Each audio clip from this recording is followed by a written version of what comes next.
Assalamualaikum warahmatullahi wabarakatuh. Waalaikumsalam warahmatullahi wabarakatuh.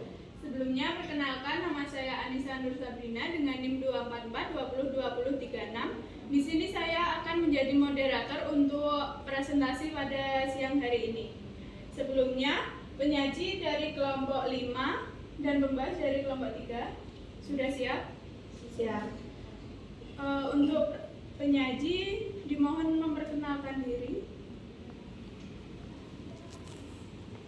Kami dari kelompok 5 ingin mempresentasikan tentang ketentuan pidana dan penyidikan pajak. Nah, sebelum itu izinkan kami untuk memperkenalkan diri.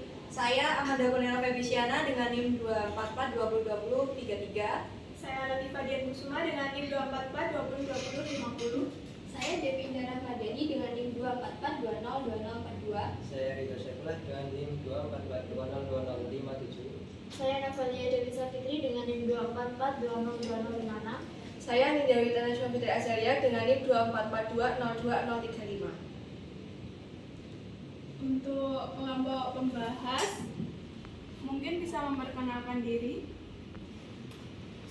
Perkenalkan, nama saya Hamdan Ilham Najasa dari kelompok pembahas dengan NIM 244202048. Saya Amara Marina dari kelompok pembahas dengan NIM 2442024. Saya Lisa Nurlatari di kelompok pembahas dengan NIM 2442038. Saya Farah Karisna Putri dengan NIM 244208045. Saya Dewi Fitriasari dengan NIM 244202031. Saya Khairul Alumni dengan NIM 244202049. Baik, untuk kelompok penyanyi sudah siap? Siap.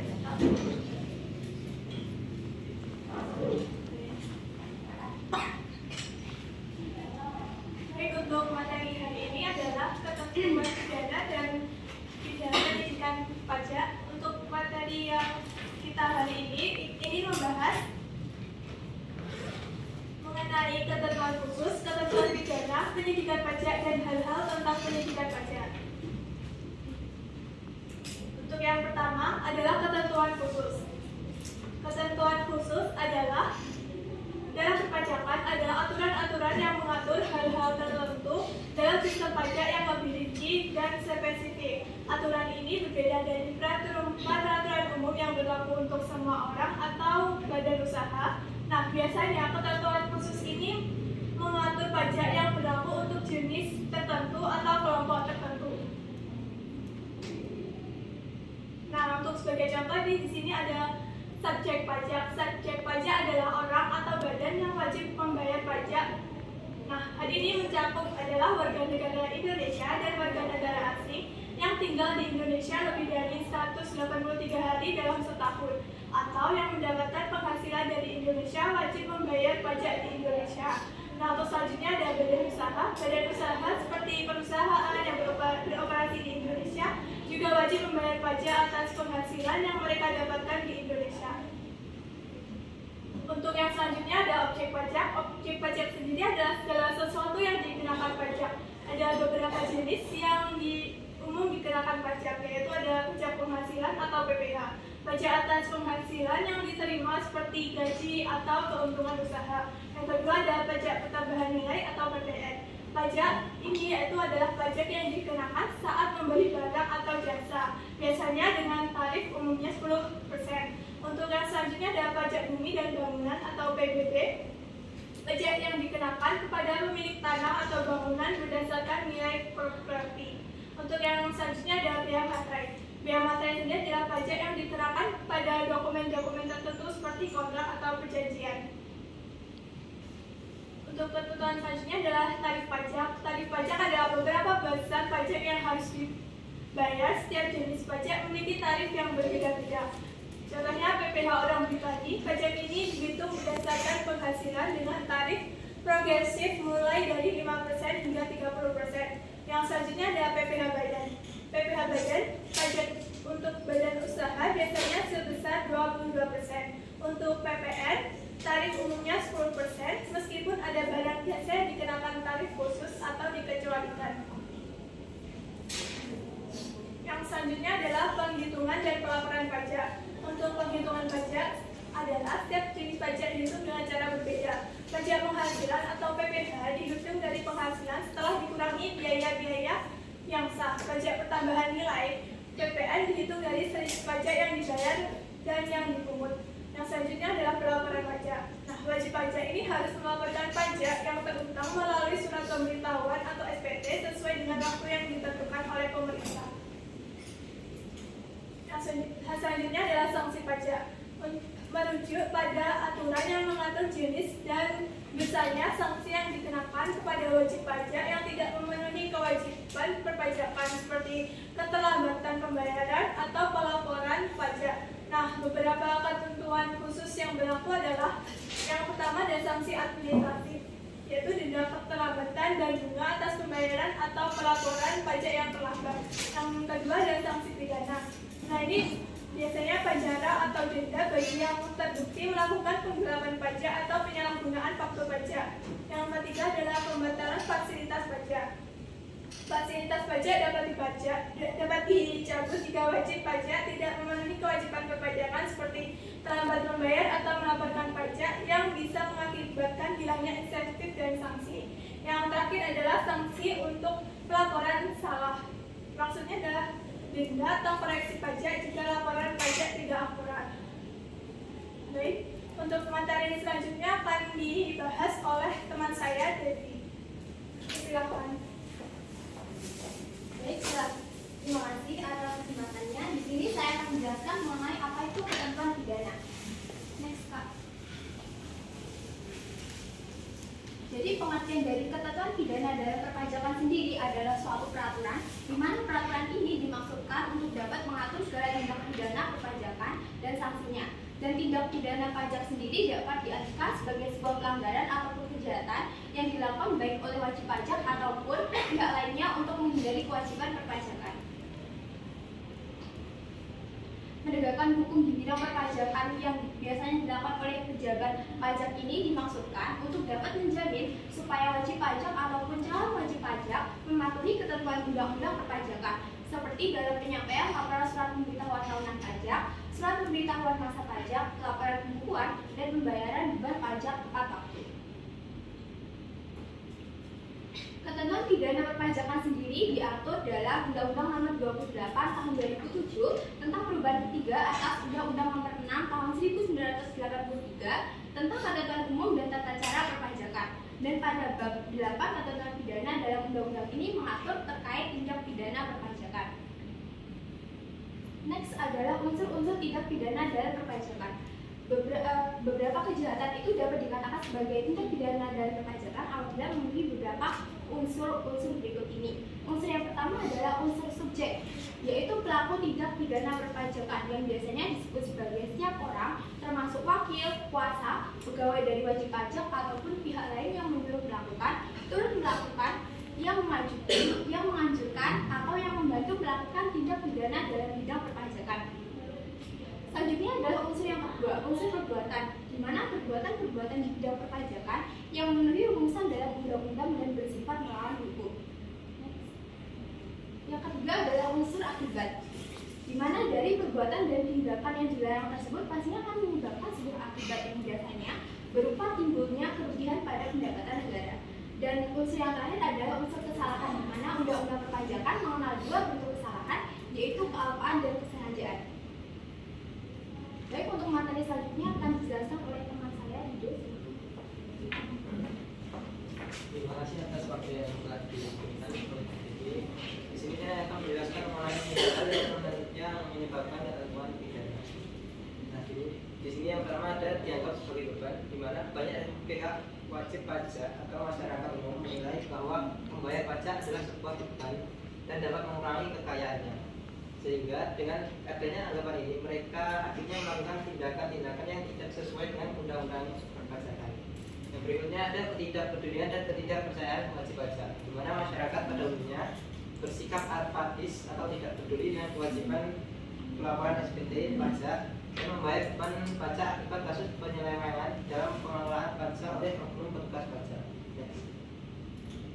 Oke, yang selanjutnya ada faktor ekonomi dan tingginya tarif pajak, di mana kenaikan tarif pajak yang tinggi ini seringkali dapat menciptakan penghinaan dalam membayar pajak oleh wajib pajak, ditambah dengan kondisi ekonomi wajib pajak yang juga seringkali tidak stabil, dapat menyebabkan wajib pajak dapat melakukan pelanggaran. Yang berikutnya ada mendapatkan keuntungan yang lebih besar. Banyak dari WP atau wajib pajak merasa keberatan dengan kewajiban untuk membayar pajak. Hal ini diakibatkan karena mereka tidak berkenan apabila keuntungan yang mereka dapatkan sebagian digunakan untuk membayar pajak. Berikutnya adalah lemahnya pengawasan. Pengawasan dari pemerintah di sini dalam pelaksanaan pemeriksaan, pelaporan, dan pembayaran pajak sangat diperlukan. Nah, selama ini pengawasan dari pemerintah dirasakan sangat kurang dan lemah, sehingga banyak terjadinya pelanggaran hukum di bidang pajak oleh pelaku tindak pidana pajak seperti pajaknya dipungut tetapi tidak disetorkan ke kas negara. Yang berikutnya ada kurangnya edukasi tentang perpajakan. Sosialisasi peraturan perpajakan sangat dibutuhkan oleh wajib pajak atau masyarakat karena hal tersebut dapat sangat mempengaruhi kepatuhan wajib pajak atau masyarakat untuk memahami peraturan perpajakan sehingga mereka tidak mengalami kesulitan dalam pengisian SPT dan pelaporannya. Untuk materi yang selanjutnya akan disampaikan oleh rekan saya Kak Novel. Baik, terima kasih atas waktunya. Dan selanjutnya itu tentang modus pelanggaran pajak yang umum terjadi. Yang pertama, menyalahgunakan NPWP. Contohnya seperti menggunakan NPWP palsu atau menggunakan NPWP milik orang lain yang bertujuan untuk menghindari kewajiban perpajakan. Yang kedua, dokumen dan pembukuan palsu. Nah, contohnya seperti dalam pelaporan pajak dia tidak melaporkannya sesuai dengan keadaannya sebenarnya. Dia menggunakan faktur palsu atau menggunakan dokumen palsu. Yang ketiga, pemotongan atau pemungutan pajak fiktif. Contohnya seperti pada perusahaan, gaji karyawan itu dipotong untuk pajak. Seharusnya pajak ini diberikan kepada negara, tapi justru disimpan oleh perusahaan itu sendiri. Hal ini dianggap penggelapan pajak. Lalu yang keempat, tidak melaporkan pajak. Tidak melaporkan pajak dalam pemberitahuan surat SPT. Yang kelima, tidak menyetorkan pajak. Next. Nah, kemudian ini perbedaan pidana pajak dan sanksi administrasi. Nah, untuk pidana pajak ini mengacu pada pelanggaran hukum berat seperti penggelapan pajak atau pemalsuan dokumen. Pelakunya ini dapat dijatuhi hukuman penjara atau denda dengan nominal yang besar. Nah, untuk sanksi administrasi ini diberikan untuk pelanggaran yang lebih ringan. Contohnya seperti keterlambatan pelaporan atau keterlambatan pembayaran pajak. Nah, bentuk sanksinya itu berupa denda, bunga, ataupun kenaikan pajak. Nah, sanksi pidana dalam perpajakan. Sanksi pidana dalam perpajakan diberikan kepada wajib pajak atau pihak lain yang melakukan pelanggaran berat terhadap ketentuan perpajakan. Sanksi ini bertujuan untuk menegakkan kepatuhan dalam membayar dan melaporkan pajak serta mencegah praktik penghindaran pajak yang dapat merugikan negara. Nah, secara umum sanksi pidana dalam perpajakan ini dibagi menjadi 3, yang ada pidana denda, pidana penjara, dan pidana tambahan. Nah, untuk pidana denda adalah sanksi berupa kewajiban membayar sejumlah uang yang besarnya tergantung pada jenis pelanggaran yang dilakukan. Nah, berikut ini ada beberapa contoh besaran denda berdasarkan Undang-Undang Ketentuan Umum dan Tata Cara Perpajakan atau Undang-Undang KUP. Yang pertama, tidak menyampaikan surat pemberitahuan atau SPT atau menyampaikan tetapi tidak benar. Dan dendanya ini tuh 100% dari pajak yang kurang dibayar. Yang kedua, dengan sengaja tidak mendaftarkan diri sebagai wajib pajak. Dendanya ini 2 kali jumlah dari pajak yang terutang. Lalu yang ketiga, dengan sengaja tidak menyetor pajak yang telah dipungut. Dendanya 4 kali jumlah pajak yang tidak disetor. Nah, selanjutnya pidana penjara. Selain denda, pelanggaran pajak tertentu juga dikenakan hukuman penjara. Berikut ini beberapa contoh hukuman penjara berdasarkan pelanggarannya. Yang pertama, tidak menyampaikan SPT atau menyampaikan tapi isinya itu tidak benar secara sengaja. Nah, ini dapat dihukum penjara 6 bulan hingga 6 tahun. Yang kedua, dengan sengaja tidak mendaftarkan diri sebagai wajib pajak atau tidak menyetor pajak yang terutang. Ini dapat dihukum penjara selama 6 bulan hingga 6 tahun. Yang ketiga, penggelapan pajak seperti membuat laporan keuangan fiktif atau pemalsuan dokumen perpajakan ini dapat dikenakan penjara minimal 2 tahun hingga 6 tahun. Nah, selanjutnya pidana tambahan. Selain denda dan penjara, ada juga pidana tambahan yang bisa dijatuhkan kepada pelaku tindak pelanggaran pajak. Nah, antara lain yang pertama pencabutan izin usaha apabila wajib pajak memiliki usaha. Yang kedua penyitaan aset sebagai bentuk kerugian pengganti ke negara. Yang ketiga pelarangan untuk menjalankan bisnis tertentu dalam periode tertentu. Yang keempat pengumuman secara publik atau blacklist agar pelaku tidak dipercaya dalam dunia usaha. Nah, pidana tambahan ini itu berfungsi agar pelaku itu jera dan tidak melakukan pelanggaran lagi.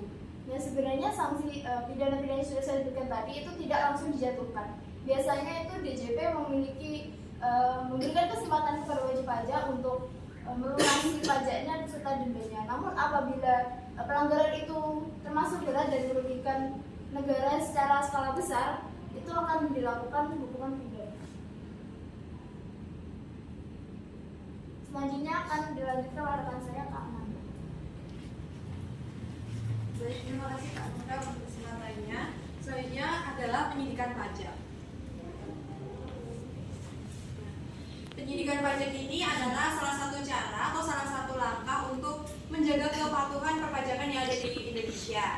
Nah, selain berfungsi untuk menegakkan hukum, penyidikan pajak ini juga memiliki tujuan yang strategis untuk mengoptimalkan penerimaan negara sektor pajak yang nantinya akan mendukung pembangunan berkelanjutan. Selanjutnya, untuk secara umum, penyidikan pajak ini adalah tahapan lanjutan dari proses pemeriksaan pajak.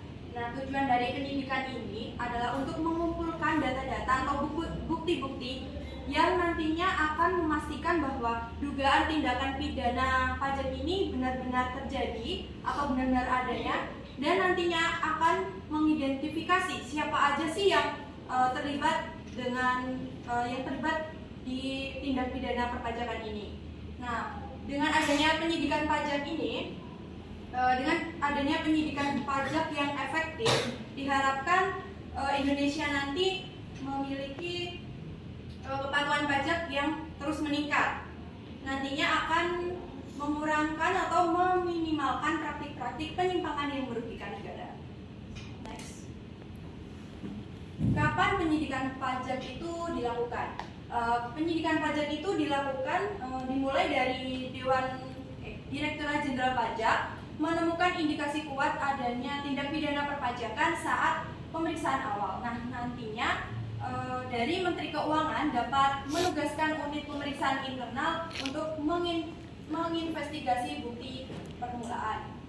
Nah, proses ini bertujuan untuk memastikan bahwa dugaan itu benar-benar ada, dugaan tindak pidana pajak ini benar adanya, nantinya dapat diklarifikasi dan dikembangkan dengan bukti yang lebih mendalam. Nah, tahap ini mencakup yang pertama adalah pemeriksaan awal, yaitu bagiannya adalah mengumpulkan bukti permulaan. Yang kedua adalah penyidikan, yang nantinya mencari dan mengumpulkan bukti tambahan. Next. Lalu bagaimana sih proses penyidikan pajak berjalan? Next. Nah, yang pertama itu ada persiapan penyidik. Nantinya DJP akan menerbitkan surat, yaitu ada surat sprindik atau surat perintah penyidik. Lalu ada surat pemberitahuan dimulainya penyidik atau SPDP. Nah, nanti dokumen ini akan memberikan kewenangan pada penyidik untuk melakukan pemeriksaan atau melakukan penyidikan untuk proses penyidikan. Yang kedua ada penindakan dan pencegahan. Nah, penyidik ini nantinya akan memanggil tersangka atau saksi untuk memberikan keterangan. Yang ketiga ada penggeledahan dan penyitaan. Untuk nantinya penyidik ini dapat melakukan penggeledahan untuk mencari barang bukti yang relevan. Barang buktinya itu nanti akan dikumpulkan, disimpan, dikumpulkan, atau nantinya akan dikembalikan jika barang bukti itu ternyata tidak relevan atau belum relevan. Nah, selanjutnya ada yang keempat adalah pelimpahan berkas perkara. Setelah penyidikan ini nanti selesai dari tahap pertama, 2, dan 3, nantinya berkas-berkas itu akan dilimpahkan ke kejaksaan untuk proses yang lebih lanjut. Nah, yang terakhir adalah penuntutan dan persidangan. Nah, nantinya jaksa penuntut umum akan melaksanakan penuntutan di pengadilan di mana kasus akan diputuskan oleh hakim. Oke, selanjutnya akan dijelaskan oleh Kak Naswa.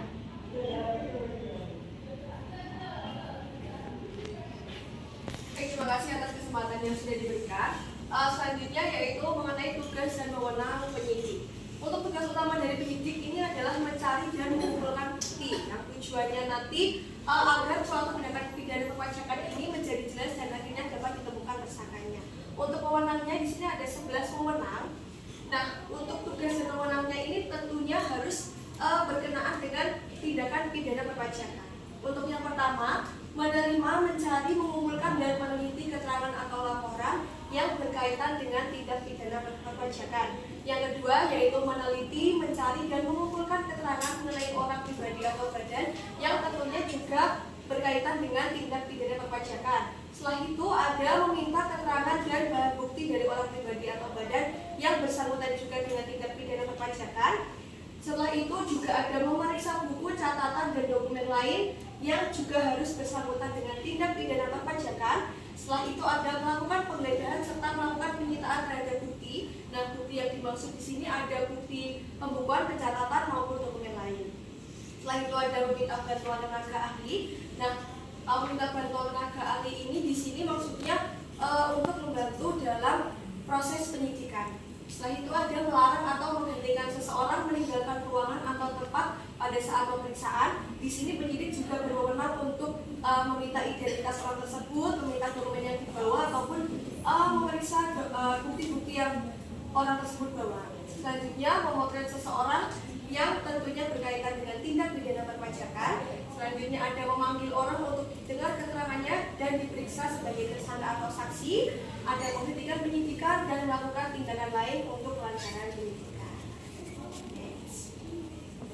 Nah, penyidikan sendiri ini juga bisa dihentikan. Di sini ada beberapa faktor ya teman-teman, berdasarkan pasal 44A Undang-Undang Ketentuan Umum Perpajakan. Yang pertama, tidak terdapat cukup bukti, jadi penyidikan tidak dapat lanjut ke proses berikutnya. Yang kedua, peristiwa yang disidik bukan merupakan tindak pidana perpajakan, peristiwa telah kadaluarsa dan tersangka sudah tidak ada atau meninggal dunia. Nah, untuk jangka waktu penghentian penyidikan ini kan dilakukan oleh Jaksa Agung. Jangka waktunya itu paling lama 6 bulan sejak tanggal surat permintaan penghentian penyidikan ditetapkan. Nah, untuk penghentian penyidikan ini dapat dihentikan oleh Jaksa Agung apabila perkara ini belum dilimpahkan ke pengadilan. Selain itu, penyidikan itu juga dapat dihentikan apabila wajib pajak ini telah melunasi hutang yang belum ataupun kurang dibayar ataupun yang seharusnya tidak dikembalikan. Next. Nah, apa sih yang harus dilakukan wajib pajak apabila mendapat panggilan penyidikan? Yang pertama, sebagai wajib pajak harus bersikap kooperatif. Jadi kalau misalnya dari petugas itu mau memeriksa misal ruangan, perangkat elektronik ataupun dokumen, sebagai wajib pajak kita harus bersikap kooperatif agar melancarkan proses penyidikan tersebut. Selanjutnya menyediakan dokumen yang diminta. Jadi wajib pajak apabila dari pemeriksaan dari petugas ingin meminta kita untuk memberikan dokumen, jadi kita harus memberikan dokumen ataupun bukti yang relevan. Selanjutnya memberikan keterangan. Di sini wajib pajak dapat memberikan keterangan secara lisan ataupun tulisan dan meminta kejelasan proses. Jadi kita sebagai wajib pajak itu memiliki hak kepada petugas untuk meminta surat pemberitahuan pemeriksaan bukti permulaan agar wajib pajak itu tahu bahwa proses penyidikan ini dilakukan sesuai dengan proses hukum. Nah, di sini berdasarkan pasal 8 ayat 3 Undang-Undang Ketentuan Umum Perpajakan, wajib pajak dapat menghindari pidana jika 1. bersifat jujur atau mengakui ketidakbenaran perbuatannya. Yang kedua, membayar pajak yang tidak atau kurang bayar disertai sanksi administratif. Next. Nah, di sini ada beberapa cara untuk menghindari penyidikan pajak. Yang pertama, mematuhi kewajiban perpajakan ya dengan kita membayar pajak dengan tepat waktu atau tidak telat. Yang kedua, transparansi catatan dan laporan keuangan. Jadi kita sebagai wajib pajak itu dengan melaporkan catatan ataupun laporan keuangan itu harus secara terbuka, secara transparan. Selanjutnya, menggunakan jasa konsultan pajak profesional agar apa ya? Agar kita tahu bahwa prosedur yang sudah kita jalankan itu sesuai dengan prosedur hukum. Baik, mungkin itu saja yang dapat kami sampaikan dari kelompok 5. Apabila ada kurang lebih dan mohon maaf, mungkin kita kembalikan ke moderator. Baik, terima kasih kepada kelompok penyaji, kelompok 5. Mungkin dari kelompok pembahas ada yang mau dibahas atau disampaikan?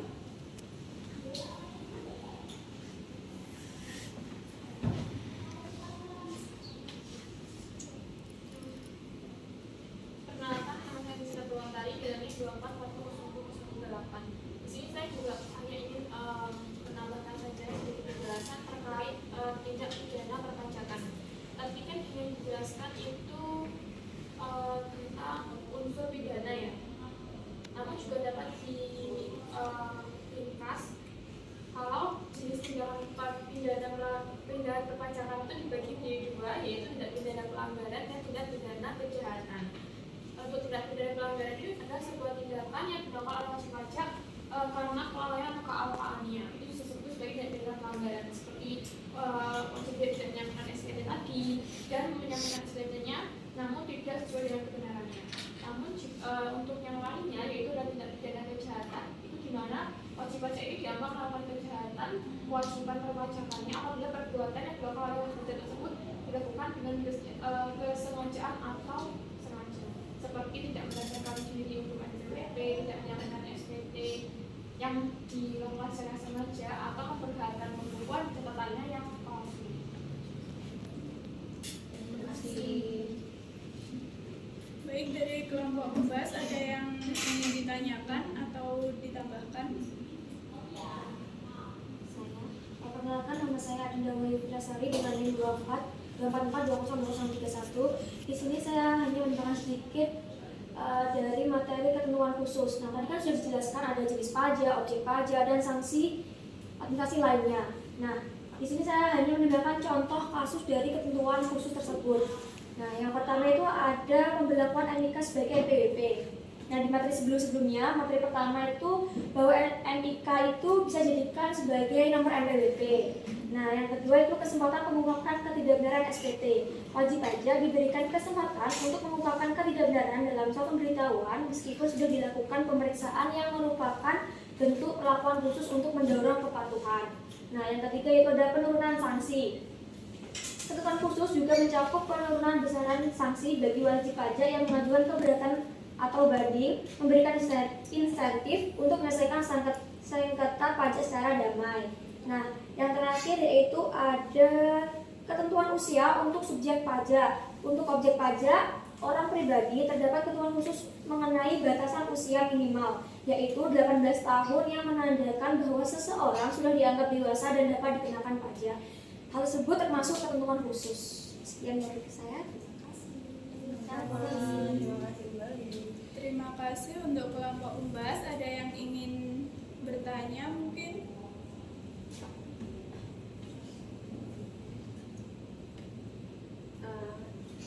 Perkenalkan, saya Farah. Saya ingin menambahkan sedikit di bagian tadi kan sebelum diketahui wajib pajak itu mendapatkan pendidikan kan diberitahukan ada surat mendapatkan surat apa tadi? Surat pemberitahuan dimulainya pendidikan ya.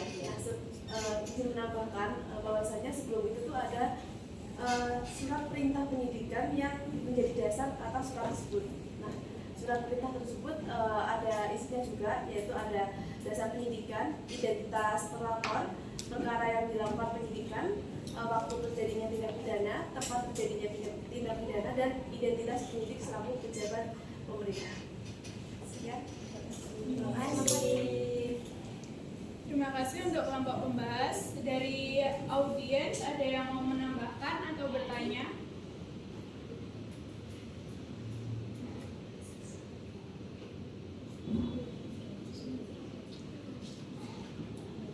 Baik, sepertinya tidak. Ada tambahan pertanyaan sedikit. Di sini saya akan bertanya, sedikit. Nah, di sini kan tadi ada ketentuan khusus dan ketentuan pidana. Nah, jelaskan secara garis besar perbedaannya antara ketentuan khusus dan ketentuan pidana itu apa? Izin mendiskusikan dulu ya.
Baik, izin menjawab.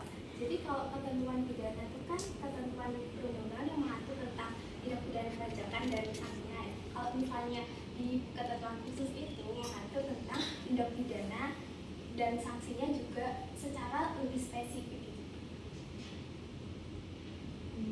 Mungkin ini jawaban dari kelompok kami. Kalau misalnya ada tambahan mungkin dari audiens atau yang lainnya, silakan.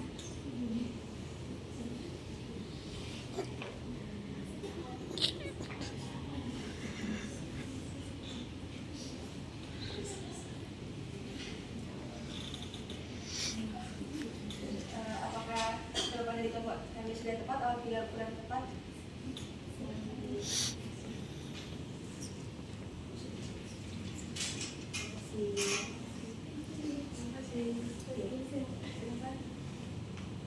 Saya izin tanya, tadi kan sudah dijelaskan sanksi-sanksi yang dikenakan oleh wajib pajak. Nah, penyitaan aset untuk kerugian negara itu termasuk sanksi atau bukan? Baik, izin kami didiskusikan dulu ya Kak.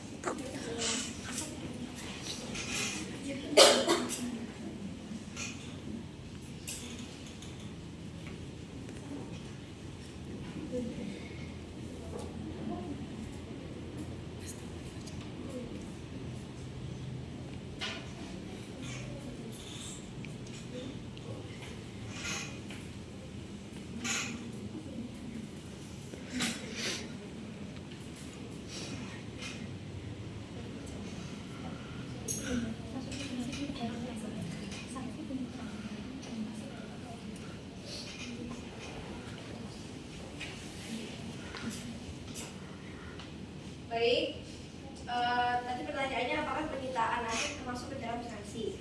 Berdasarkan jawaban dari kelompok kami, penyitaan aset itu termasuk ke dalam sanksi, lebih khususnya sanksi pidana tambahan.